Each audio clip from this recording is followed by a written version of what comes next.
Единством и взаимовыручкой в столь непростое время поразил кыргызский народ жителя Москвы Вадима Захаряева.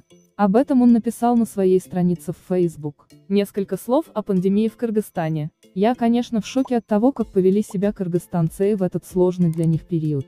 Весь народ объединился, и каждый помогает как поможет.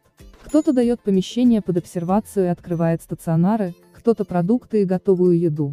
Другие закупают медикаменты из СИЗ. Третьи ищут все это подешевле и договариваются о поставках. Собирают деньги, некоторые вообще бесплатно раздают кислородные подушки, концентраторы и лекарства. Причем люди в это тяжелое время скидывают и по 100 и по 100 тысяч сомов. Все независимо от того, в какой точке мира они находятся.